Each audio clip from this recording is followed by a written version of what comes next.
Om Namo Vasudevaya. Om Namo Bhagavate Vasudevaya.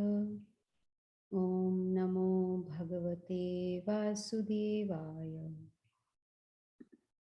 So we are continuing with Bhagavad Gita as it is by Srila Prabhupada with chapter number 4, which is entitled Transcendental Knowledge. And we'll cover verses 10 through 14 today. Verse number 10 in Sanskrit. Vitaraga bhaya krodha manmaya mam upashritaha bahavo jnana tapasa putamad bhavam agataha. Translation in English by Srila Prabhupada. Being freed from attachment, fear, and anger, being fully absorbed in me and taking refuge in me, many persons in the past became purified by knowledge of me, and thus they all attained transcendental love for me. That's a very powerful verse. And we can see from this verse that we are getting what you can say an indication how we can attain love for the Supreme Lord Krishna.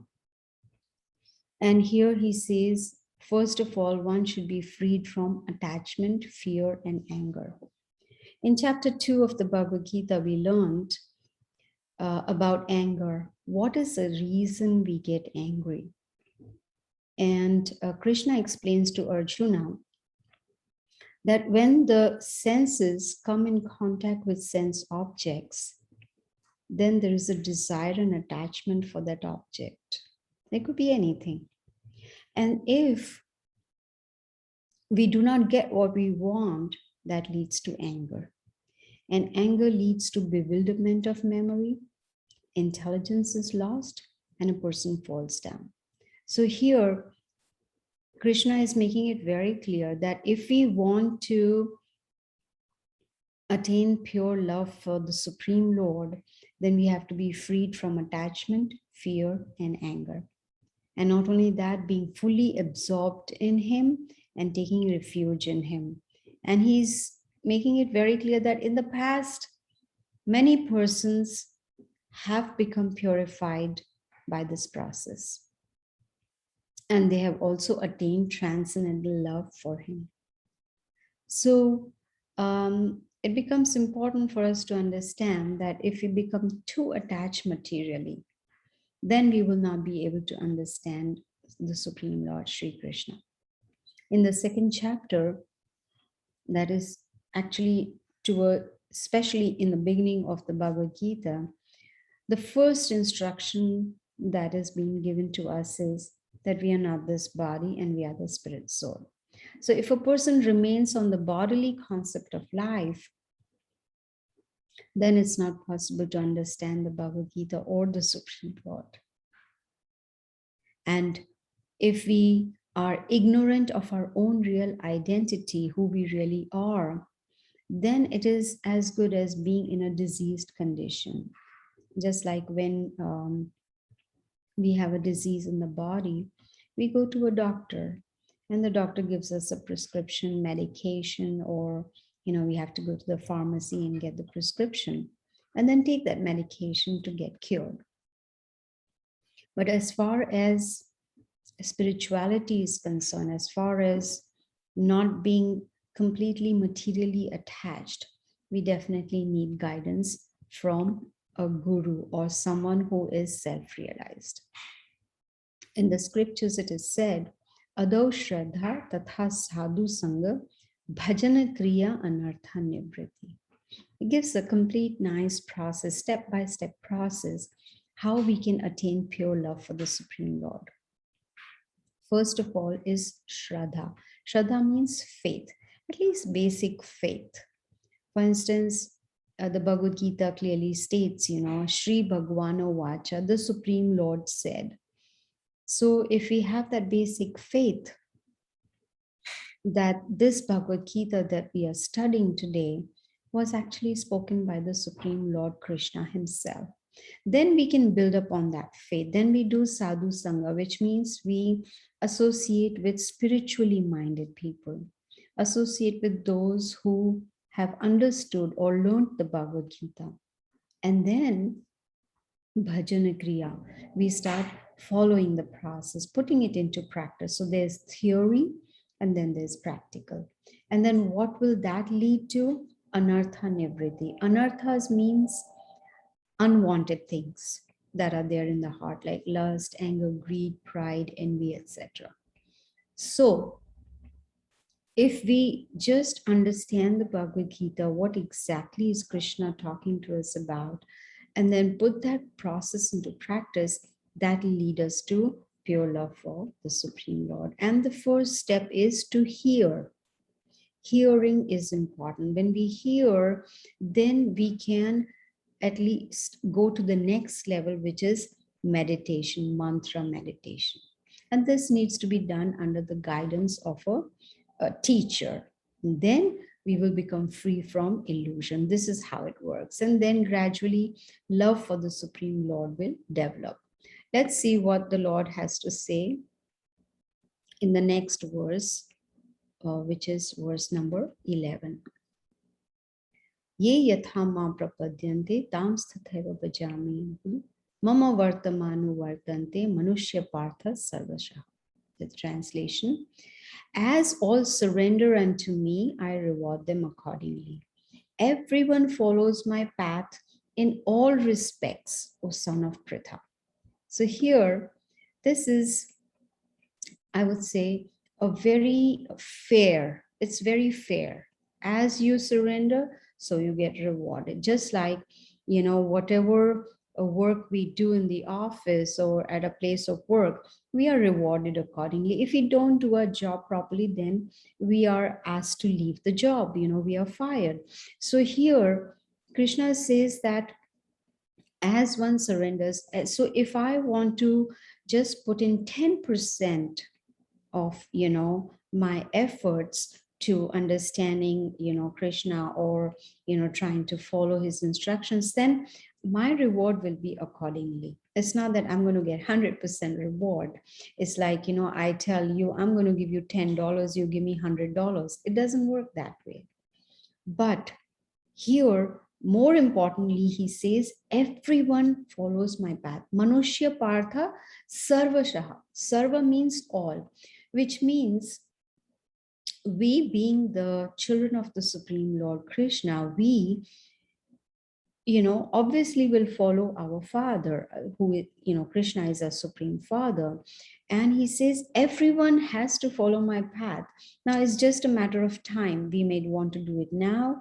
We may want to do it 10 years from now, or we may want to do it in our next life. So it is up to us, but there is no other way but to surrender to Krishna, the Supreme Lord. We actually, everyone is looking for peace and happiness. The fact that we are looking for it, that means we don't have it. If we already were happy and peaceful, then we wouldn't be looking for it. So the reservoir of happiness and peace is Krishna. So everyone wants that. Everyone wants Krishna, but they don't know how and where. But Bhagavad Gita teaches us that there are levels, by crossing 1, 2, and 3 levels, then we can reach the highest level. And what are those 3 stages? Brahman, Paramatma, and Bhagavan. These are the 3 stages. So the first lower stage is Brahman realization, which means a person understands the Supreme Lord to be just effulgence, just some bright light. And that is impersonal. Then the next higher stage is a Paramatma understanding, which means understanding the Lord situated in our heart as the super soul, as a Paramatma. But Krishna says the highest level of understanding is Bhagavan realization, which means understanding Krishna as the supreme personality of Godhead, What does Bhagavan mean? Bhaga means opulences, and Van means possessor of those opulences. So in the scriptures, there is a very nice verse given by Parashar Muni, who is the father of Vyasadeva, who is an incarnation of Krishna. He says, Aishwarasya samagrasya virasya yashasya. Samagrasya means anyone who has 6 opulences in full is considered to be the Supreme Lord. So that is Bhagavan. And here we see that Krishna is giving us, you can say, a formula or an insight into how we can progress spiritually. He says, just surrender unto me. When we go to 18th chapter, the last chapter of Bhagavad Gita, verse number 66, Krishna says, Sarva dharman parityagya mam ekam sharanam vraja. Aham tvam sarva papebhyo moksha ishyami masuchaha. That is the essence of the whole Bhagavad Gita. That surrender, giving up, giving ourselves at the lotus feet of the Supreme Lord. And He is so kind, we desire and He fulfills. So if we desire to surrender to Him 100%, then He rewards us accordingly. So our reward depends on the level of our surrender. You see, unfortunately, in this material world, our feelings are perverted. That's very important to understand. How? Let me give you an example. In fact, in the Bhagavad Gita, Krishna himself says that in the material world, lust is considered to be love. But that's not true. Love or pure love is only found in the spiritual world. And Bhagavad Gita teaches us how to develop that pure love, how to attain perfection in this process. There's a very nice verse which says, Akama sarva kama va. What does that mean? Someone may be without any desires. Someone may desire to enjoy the fruits of their activities. Someone may desire liberation. And all this can be attained just by surrendering to Krishna. It's as simple as that. Let's see what Krishna has to say in the next verse, which is number 12. He says, men in this world desire success in fruitive activities, and therefore they worship the demigods. Quickly, of course, men get results from fruitive work in this world. You see, unfortunately, excuse me, there is a misconception about God and demigods. People think that demigods are not different from different forms of the Supreme Lord. That is wrong. That's a misconception. If you look up in the dictionary the meaning of God, it is singular. It's just one person.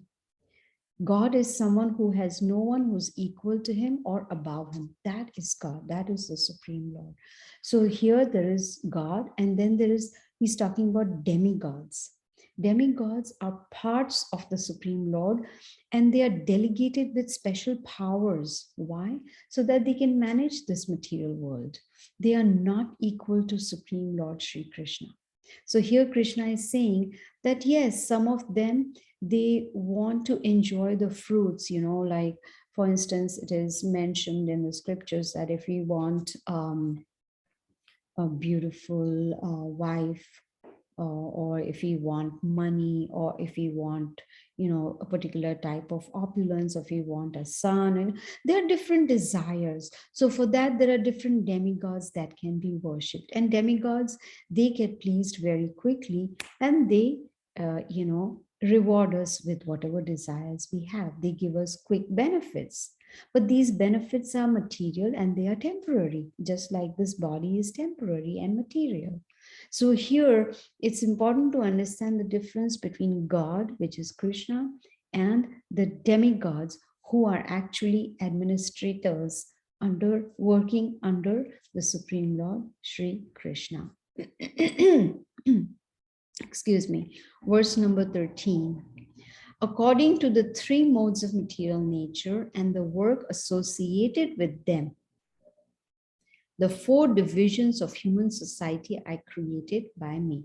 And although I'm the creator of the system, you should know that I'm yet the non-doer, being unchangeable. This is a beautiful verse. Chaturvarnam maya shishtam guna karma vibhagasaha.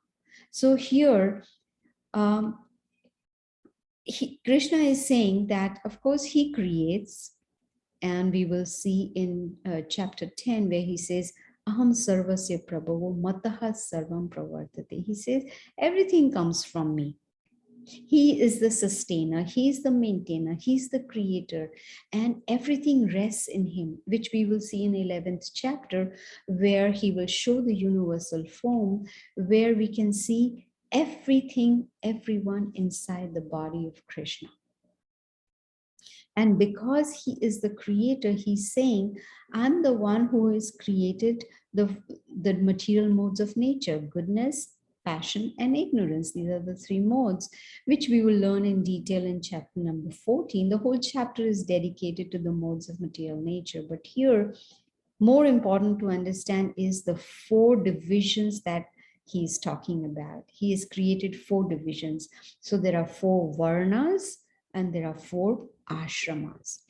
So what are those varnas? The varnas are Brahmana, Kshatriya, Vaishya, and Shudra. Now, what does that mean? Brahmana is considered to be the learned people, who are considered the head of the society. Kshatriyas are the warriors or the soldiers, you may call. And so Brahmana, Kshatriya, Vaishya. Vaishyas are the mercantile people, and Shudras are the working people or the labor class. So these are the divisions he's talking about, and the ashramas. The ashramas are, brahmachari, grihastha, vanaprastha, and sannyas. Brahmachari means someone who is unmarried. Grihastha means a married person. Vanaprastha is the retired part of life, and sannyas is the renounced order of life. So these, Krishna is saying, they are based on guna and karma. Guna means on the qualifications or these modes, and karma on our activities. So this is how it has been divided. So even though he has created all that, but Krishna doesn't belong to them. He is aloof. He has created these so that we human beings, we can elevate ourselves. We can elevate our consciousness. We can try to understand what is our real identity. Unfortunately, most people do not know who they really are. We just go by the designation given to us to our bodies. For instance, if someone asks me, hello, who are you? The first thing that will come to my mind is, oh, I am Gita. Now, Gita name is for this body. It's not for the soul. But my real identity is that I am the spirit soul. This is what is very important to understand from the very beginning of Bhagavad Gita. That's the foundation of understanding the Bhagavad Gita, that I am not this body. So Krishna is giving this knowledge about the varnas and the ashramas, how these divisions are working, so that we can elevate ourselves, because human beings have much higher consciousness. They have philosophical intelligence by which they can understand what's right, what's wrong, what we should do, what we should not do. So we can contemplate on that. This is what human beings can do. Animals cannot do that, right? If supposing I have a pet in the house and I, say a dog or a cat, and I say, hey, come on, sit here, I'm going to speak Bhagavad Gita to you. Well, that would be dumb, because they don't understand. They just have very, very minimal intelligence to understand how to eat, how to find food, where to sleep, or, how to have babies, something very, very basic. But we human beings, if we only perform activities based on eating, sleeping, mating, and defending, then we are no different than the animals. Then it's considered we are not human beings, but we are animals in the body of a human being. So this human body is very, very rare to get. It is said in the scriptures that there are 8.4 million species of life. 8.4 million. And out of those, only 400,000 species are the human beings. I'm not talking about the population, but the species.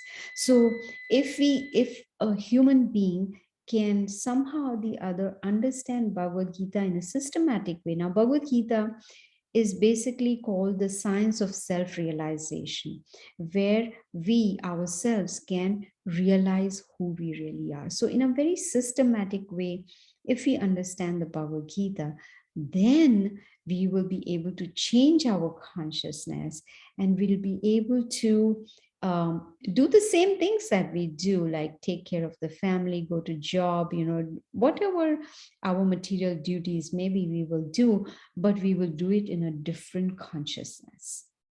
And what will be the result of that? The result will be we will be happy, we will be peaceful, and we will be satisfied. This is the result we will receive just by following the Bhagavad Gita. Let's see, we'll take the last verse for today and see what Krishna has to say about it. He says, there is no work that affects me, nor do I aspire for the fruits of action. One who understands this truth about me also does not become entangled in the fruitive reactions of work. Very important. In fact, in the previous chapter, in chapter 3, which is entitled Karma Yoga, we got a lot of knowledge about how we should perform our activities. So Krishna talked about karma, akarma, and vikarma. Karma is activities that we perform, but we are wanting to enjoy the fruits of our activities. Akarma is activities that we perform based on the scriptures, based on the principles that are given to us by the Supreme Lord, based on the instructions that are there in the Bhagavad Gita. And at the same time, there is no desire to enjoy the fruits of our actions. And what is the result of that? There are no reactions. Just like every action has an equal and opposite reaction. But when we perform activities according to the laws of the Supreme Lord, then there are no reactions. And vikarma is the opposite, which means vikarma is where a person is doing the opposite of what Krishna wants us to do. He's not following the scriptures, he's just doing whatever comes to his mind. That is vikarma. And obviously, there are going to be bad reactions because those actions are going to be bad. Now, in chapter 3, we also learned here Krishna is talking about not become entangled in the fruitive reactions of work. Very important. Because if we do not break this cycle of action and reaction, then we will continue in the cycle of birth and death, which means we are born, of course, these are the four miseries: birth, disease, old age, and death. And after death, there is birth again. But an intelligent human being would want to break the cycle, don't want to come back into the material world where there is misery, the 7 kinds of miseries. But an intelligent person wants to break the cycle and go back to the spiritual world where we belong. So in chapter 3, Krishna says, Yagnarthat karmanonyatra loko yam karma bandhanaha tad artham karma kantaya mukta sangha samachara. So he says, work done as a sacrifice for Vishnu or for Krishna or for the Supreme Lord has to be performed. Otherwise, work causes bondage. You see? So if, no one likes to be bound up. Everyone wants to be free. We don't like, how would you like if, you're tied up with ropes or chains or whatever? No one likes that. Everyone wants to be free. So this verse from chapter 3, this Sanskrit verse, which I just recited from chapter 3, gives us the process by removing that entanglement.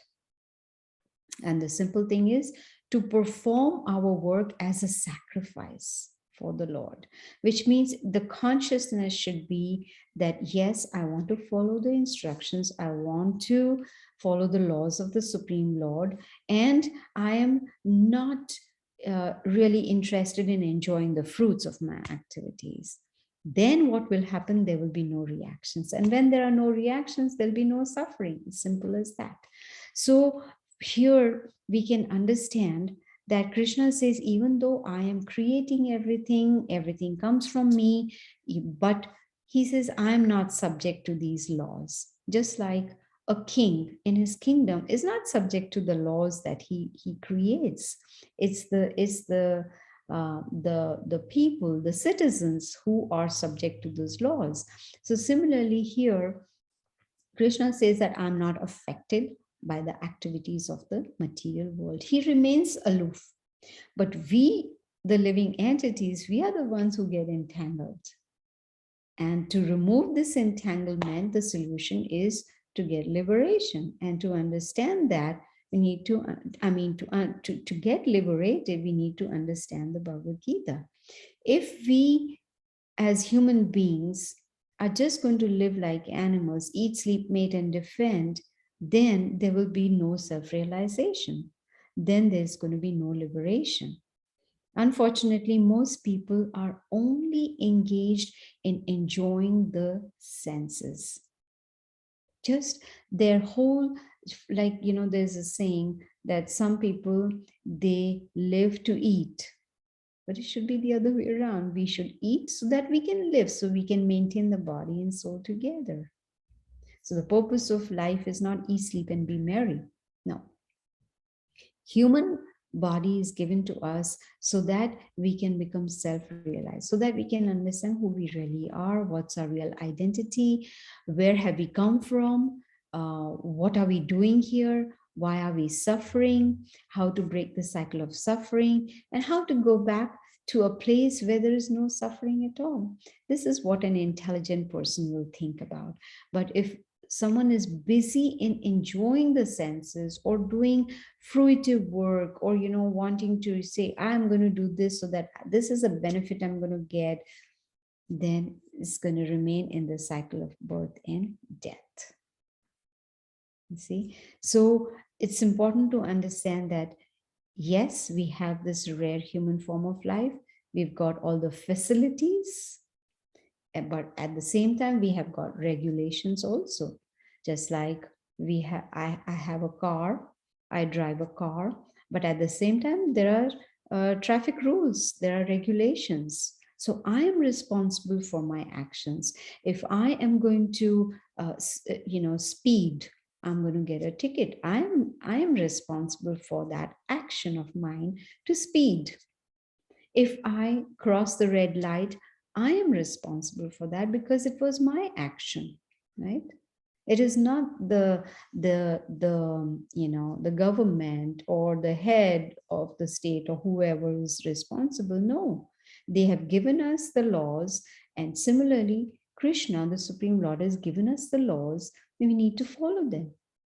And if we take on this knowledge, then gradually we can start going towards liberation, towards the level of liberation.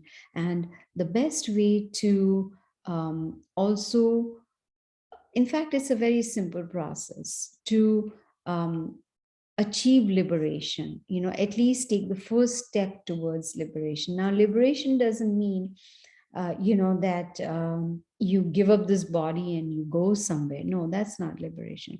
Here, what liberation is talking about is changing the consciousness. We're coming to a stage where one is equipoised. One is not disturbed by dualities in life, whether it is success or failure, heat or cold, fame, infamy, whatever it may be, whatever duality, one is not affected at all. Vidya Vinaya Sampane Brahmane Gavihasini Shri Cheva Sopakecha Panditaha Samadarshina. Pandita is a learned person who is equipoised. sees everything equally, is not disturbed at all. So that is a stage of liberation. And to come to that, the first level is hearing, which is called Shravana. And then the next part is Kirtanam, which is chanting the holy names of the Lord. And that is actually mantra meditation. Man means mind, tra means to free the mind of all anxieties. And when we chant the holy names of the Lord, when we chant the mantra, then it kind of, those sound vibrations are so powerful. They enter our ears and they go straight to the heart and start cleansing the heart of all unwanted things, lust, anger, greed, pride, whatever it may be. Either they are there, not there, in a little degree or a higher degree, or maybe one of those unwanted things or few of those, it doesn't matter. As long as we continue to do mantra meditation, that gradually cleanses the heart, and that leads to, complete satisfaction, complete peace of mind, complete happiness. This is all we are looking for.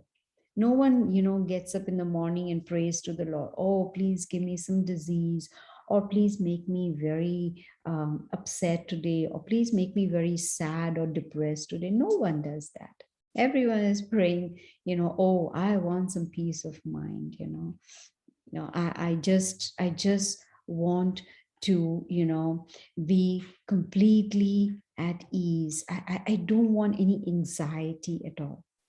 Well, if we don't want anxiety, then the process is given in the Bhagavad Gita, just mantra meditation. And this will help us to also avoid any entanglements that might be there.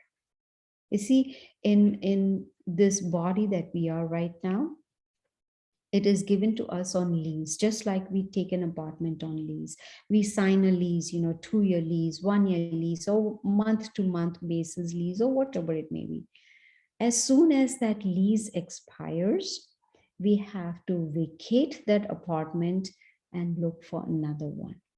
In fact, an intelligent person would look for another apartment before the lease expires. It's not that, we wait for the last day of the lease and then we are on the road and we don't know where to go. Similarly, this body is given to us on lease. Unfortunately, we do not know the duration of this lease. I do not know after how many years or months or days or minutes that I have to leave this body. I do not know. I do not have that, that information. You see? So this body that we have got on lease, we have to prepare for what after the lease expires. So this Bhagavad Gita not only shows us the art of living, but it also shows us the art of dying, which means it helps us to come to a stage of consciousness where, it says in the Bhagavad Gita, yam yam vapi smaran bhavam tyajat ante kalevaram tam tam evati konteya sada tad bhava bhavita. Krishna tells Arjuna that whatever is the state of our mind at the time of death, to that state we will attain without fail. This is very important, without fail. So that means we have to live our lives in such a way that at the last moment, the time of death, which is actually the final examination for us, we should be able to think about the Supreme Lord so that we can go back to the spiritual world and not come back into this material world, which is, which is full of miseries and it is temporary. Why not learn the art of living so that we can be prepared for the last moment of our life, which is the death? So here we can see, we started off chapter 4 with Krishna giving the history of the Bhagavad Gita to Arjuna, explaining Imam Vivasvati Yogam Proktavan Aham Avyayam. He says that I first give this knowledge to the sun god Vivaswan, and then in the next verse, he says, Evam parampara praptam imam rajarshi, that this spiritual science. So he calls this knowledge of Bhagavad Gita as a spiritual science. It is not a religion. Nowhere in Bhagavad Gita we see the word religion used. Religion is usually man-made. Here, what Krishna is talking about is the spiritual science that is coming down in strict disciplic succession, which means it's coming down from Krishna. He spoke it to Brahma, to Narada, to Vyasadeva. So this is how it's coming down in strict disciplic succession. Now one may say, what is the benefit of this? The benefit is that when there is a strict disciplic succession, the authenticity of the knowledge is maintained. For instance, you are hearing the Bhagavad Gita from me. You can be very sure that whatever I said today has nothing to do with my opinions, my not realizations, I would say, my concoctions, my interpretations, nothing at all. I am just speaking as I heard it from my spiritual teacher. And he gave it to me as he heard it from his spiritual teacher. And the chain goes up all the way to Krishna, the Supreme Personality of Godhead. So this is what we learn. And when we see the very first verse of this chapter, we can calculate that this Bhagavad Gita was first spoken 120 million years ago. I talked about this in last week's class. And so I wouldn't want to repeat it again because, I've already talked about it. But the point is, just before the 10th verse that I started off with today, the 9th verse, Krishna gives a process of breaking the cycle of birth and death. He says, Janma karma cha me divyam evam yo veti tatvata tyaktva deham punarjanma neti mameti so Arjuna. Punarjanma, next birth. He says, if we do not want a next birth, if we do not want to come back into this material world, there's a simple process, and that is to understand the transcendental nature of Krishna's appearance and his activities. Now, one may say, why would I want to know that? It's very simple. If we understand the transcendental nature of the Supreme Lord, how he appears in this material world, and what are his transcendental activities that he performs, then we will really appreciate who he is. We will understand who he is, and our relationship with him will start developing that will lead to pure love for him. This is what will be the result. And when we reach that stage of purity, then we become qualified to, at the time of death, to give up this temporary material body, take on a spiritual body, and go back to the spiritual world where Krishna lives. It's simple as that. So Bhagavad Gita is not complicated at all. It very nicely explains to us about Jnana Yoga, which is about knowledge, Dhyana Yoga, about meditation, Bhakti Yoga, which is devotion, Karma Yoga, about activities. So it is like a complete yoga ladder. Starts with Karma Yoga, Jnana Yoga, Dhyana Yoga, Ashtanga Yoga, Bhakti Yoga. And Krishna says in chapter 12, Bhakti Yoga is the topmost rung of this yoga ladder. The whole Bhagavad Gita is just teaching us how to love Krishna in devotion, with devotion. So, and it starts, this, as I was explaining, all this starts with hearing. So when we hear this knowledge, then the next step would be to put it into practice. And the first step of practice is mantra meditation. Now, I will post the links in the chat, where you can see that there are not only links, but there are also the mantra, the Maha Mantra, which is towards the end. Hare Krishna, Krishna Krishna, Hare Hare, Hare Ram, Ram Ram, Hare Hare.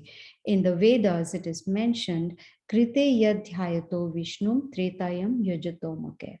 So what does that mean? That each age, like Satya Yuga, Treta Yuga, Dwapar Yuga, and Kali Yuga, there is a process for self-realization.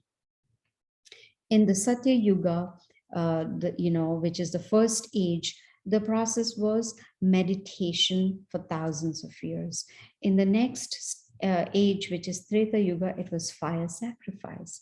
In the next age, Dwapar Yuga, it was elaborate worship in the temples. But in Kali Yuga, in which we are right now, Kalau Tad Hari Kirtan.